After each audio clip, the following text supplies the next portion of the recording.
Hello friends, this is Raj Yadav and welcome back to Chalak study YouTube channel. तो friends, आज का ये हमारा क्लास 13 है। इससे पहले हम लोगों ने 12 क्लास कर लिया है। अगर आप लोगों ने उन वीडियोस को अभी तक नहीं देखा होगा तो नीचे डिस्क्रिप्शन बॉक्स में लिंक मिल जाएगी। आप एक क्लिक पर सारे वीडियोज़ को एक साथ देख सकते हैं। तो हम जो है सीटेट पेपर 1 के लिए पूरा EVS यहाँ पर कवर कर रहे हैं। पूरा पर्यावरण अध्ययन हम लोग A to Z यहाँ पर कंप्लीट करेंगे। सबसे पहले हम लोग NCERT बेस पर पूरे क्लास 3 से क्लास 5 तक के पूरे चैप्टर हम लोग कंप्लीट करेंगे। उसके बाद अदर जो कंटेंट बचते हैं उन पर हम आएंगे, ठीक है। तो चलिए आज के इस क्लास को हम लोग स्टार्ट करते हैं। आगे बढ़ने से पहले अगर आप लोग चैनल पर नए हैं तो चैनल को सब्सक्राइब जरूर कर लीजिएगा, ताकि जब भी मैं वीडियोज़ अपलोड करूँ सारे अपडेट आप लोग को मिलते रहे। अगर सेशन पसंद आता है तो लाइक और शेयर जरूर कर दीजिएगा। एक काम और करना, आपको टेलीग्राम चैनल ज्वाइन कर लेना है।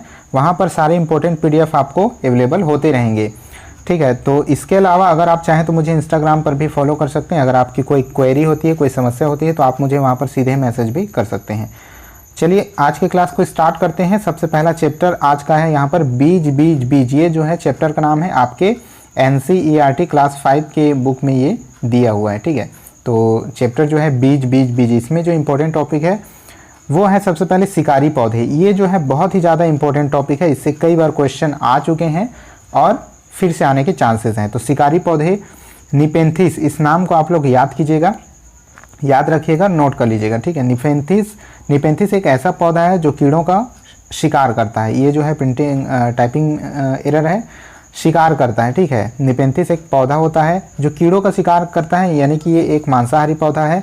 यह ऑस्ट्रेलिया, इंडोनेशिया, मेघालय जो कि भारत में है में पाया जाता है। तो कहाँ कहाँ पाया जाता है, ये क्वेश्चन पहले भी आ चुका है। ऑस्ट्रेलिया, इंडोनेशिया, मेघालय जो कि भारत में है, तो इसमें पाया जाता है। आगे है, इसमें एक सुगंध होती है जो कीड़ों को आकर्षित करती है। तो इस तरह से ये कीड़ों का शिकार करता है।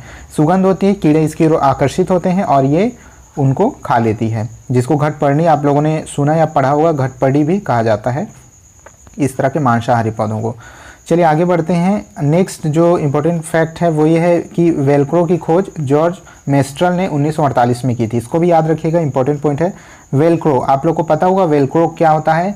जैसे किसी कपड़े में या बैग में कुछ एक चिपकाने वाली जो होती है, ठीक है, जैसे चैन की जगह चिपकाने वाली एक कुछ मटेरियल लगा होता है, जिसको दो स्तर में होता है। एक स्तर को दूसरे स्तर पर ऐसे चिपकाया जाता है तो वो चिपक जाता है। फिर जब दोनों को अलग किया जाता है तो आवाज़ आती है उसके छूटने की, ठीक है। तो वो होती है वेलक्रो। और ये जो है इसकी खोज जो है जॉर्ज मेस्ट्रल ने 1948 में की थी। वेलक्रो बीजों के छोटे छोटे हुक से बनाया गया था। उस टाइम जो है बीजों के छोटे छोटे हुक से बनाया गया था वेलक्रो को स्टार्टिंग टाइम पर। साउथ अमेरिका से आए बीज हरी मिर्च, टमाटर, आलू, मूंगफली, अमरूद आदि। तो इसको याद रखिएगा, इंपॉर्टेंट चीज़ है। साउथ अमेरिका से कौन कौन से बीज साउथ अमेरिका से आए थे? हरी मिर्च के बीज आए थे, टमाटर, आलू, मूंगफली, अमरूद, यानी ये चीज़ें जो है साउथ अमेरिका से आए थे। ये सीधे सीधे आप कह सकते हैं। हरी मिर्च, टमाटर, आलू, मूंगफली और अमरूद जो है साउथ अमेरिका के बीज हैं। उसके बाद यूरोप से क्या क्या चीज़ें आई हैं? बंद गोभी और मटर यूरोप से आई हैं। अफ्रीका से भिंडी, कॉफ़ी और बीन्स आई हैं। और चीन से सोयाबीन, तो सोयाबीन जो है चीन से आई हुई है। तो ये इन चीज़ों को आप लोग नोट कर लीजिएगा, ठीक है। और अपने नोट्स आप लोग खुद बनाते चलिएगा। दूसरे के नोट्स से पढ़ने से कभी सफलता नहीं मिलती है। अपने नोट्स खुद बनाइएगा और उनको रिवाइज करिएगा। आगे बढ़ते हैं। नेक्स्ट टॉपिक यहाँ पर दिया गया है बूंद बूंद दरिया दरिया। तो इसमें क्या चीज़ें दी गई है उसको देखिए। घड़सीसर एक वर्ड है यहाँ पर, घड़सीसर। यह 9 तालाबों का समूह था जिसे जैसलमेर के राजा घड़सी ने लोगों के साथ मिलकर बनाया था। यानी वहाँ के जो जैसलमेर के राजा थे घड़सी, उन्होंने ये तालाब बनवाया था जो कि 9 तालाबों का एक समूह है और इसका नाम क्या पड़ा? घड़सीसर, ठीक है। इसको याद रखिएगा। जब एक तालाब भर जाता तो पानी बहकर दूसरे तालाब में चला जाता, उसके बाद तीसरे में। यानी इस तालाबों का स्ट्रक्चर, इन तालाबों का स्ट्रक्चर ऐसा था कि एक तालाब में पहले पानी भरता था, फिर जब वो भर के छलकता था तो वो दूसरे तालाब में भरने लगता था, फिर जब वो भर जाता था तो तीसरा तालाब भरने लगता था। इस तरह से 9 तालाबों का ये समूह था। इस तरह 9 तालाब भर जाते, सभी आपस में जुड़े हुए थे। नेक्स्ट पॉइंट देखते हैं कि बारिश से झील भरने की खुशी उत्तराखंड में मनाया जाता है, ठीक है। एग्जाम में इस तरह के भी प्रश्न आ सकते हैं कि किस जगह पर या किस राज्य में जो है बारिश से झीलों के भरने की खुशी मनाई जाती है। तो ये उत्तराखंड में मनाई जाती है। कुएं सूख जाने के कारण कुएं जो है अक्सर आज के समय के लिए ये बात लागू होती है कि आजकल जो है कुएं जल्दी क्यों सूख जाते हैं। मोटर से पानी निकालना, झीलों का समाप्त होना, ज़मीन को सीमेंट से पक्का कर देना, ये सबसे बड़ा कारण है। ज़मीन को जो है सीमेंट से पक्का कर देना आज के समय में ये बहुत ज़ोर शोर से लागू किया जा रहा है। चाहे आप बाहर सड़कों पर देखें या फिर घर के फर्श पर देखें, आंगन में देखें, घर के गलियों को देखें, तो सीमेंट से हर जगह को पक्का कर दिया गया है। रोड भी पक्के आजकल बने होते हैं, जिससे पानी एक जगह रुकता नहीं है, वो बह करके नालों में चला जाता है। तो जो भी एरिया का ज़मीन होता है उसके नीचे पानी घुस नहीं पाता है, पानी अवशोषित नीचे नहीं हो पाता है। इस वजह से इलाकों के जो झील जल्दी सूख जाते हैं, इस वजह से कुएँ जल्दी सूख जाते हैं। जो कुएँ खुदे होते हैं गाँव में, शहरों में, वो जल्दी सूख जाते हैं।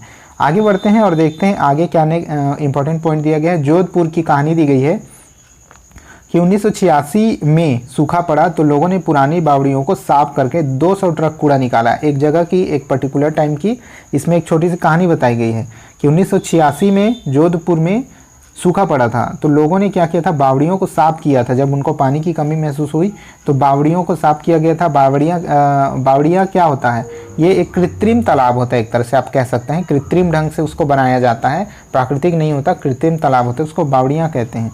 तो ये जो है वो कचरों से भर गया था, तो 200 ट्रक कूड़ा उसमें से निकाला गया था। ठीक है, उसके बाद बावड़ी ने पूरे शहर को पानी पिलाया। उसके बाद बावड़ी पूरे शहर के काम आई और वहीं से सबको पानी अवेलेबल हुआ। पर अब फिर से बावड़ी को भुला दिया गया है। तो जब पानी की कमी दूर हो गई, ठीक है, बारिश वगैरह होने लगी, उसके बाद सभी ने जो है उस बावड़ी को फिर से भुला दिया। नेक्स्ट जो इंपॉर्टेंट पॉइंट दिया गया है कि अल बिरूनी उज्बेकिस्तान से आए एक मुसाफिर थे। उसी चैप्टर के बारे में है कि अल बिरूनी का आप लोगों ने नाम सुना होगा हिस्ट्री में। तो उज्बेकिस्तान से आए एक मुसाफिर थे। इन्होंने भारत के तालाबों तथा आर्किटेक्चर के बारे में लिखा था। उन्होंने अपने लेख में उल्लेख किया था भारत के तालाबों के बारे में और तालाबों के आर्किटेक्चर के बारे में। भारत की प्रशंसा भी की थी।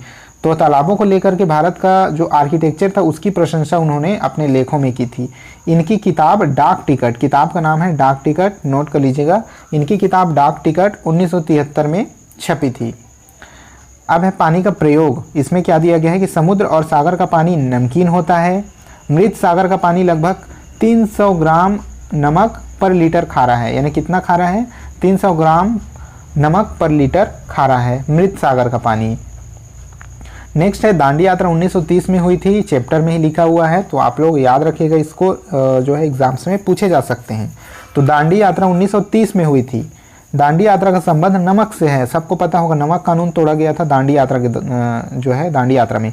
दांडी यात्रा अहमदाबाद से दांडी तक हुई थी। ठीक है, तो दांडी यात्रा अहमदाबाद से लेकर के दांडी तक हुई थी। जो यात्रा थी वो अहमदाबाद से स्टार्ट होकर के दांडी पर समाप्त हुई थी और वहीं पर नमक बनाकर नमक कानून को तोड़ा गया था।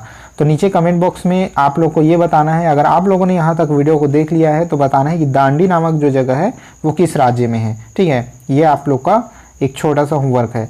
चलिए आगे बढ़ते हैं। चलिए यहीं पर क्लास आज समाप्त होता है। Thanks for watching. I hope आज का ये क्लास आपको पसंद आया होगा। लाइक शेयर जरूर कर दीजिएगा। अगर आपकी कोई भी क्वेरी है तो नीचे कमेंट बॉक्स में कमेंट जरूर करिएगा। चलिए ठीक है, इस वीडियो में इतना ही था। मिलते हैं नेक्स्ट वीडियो में, तब तक के लिए जय हिंद।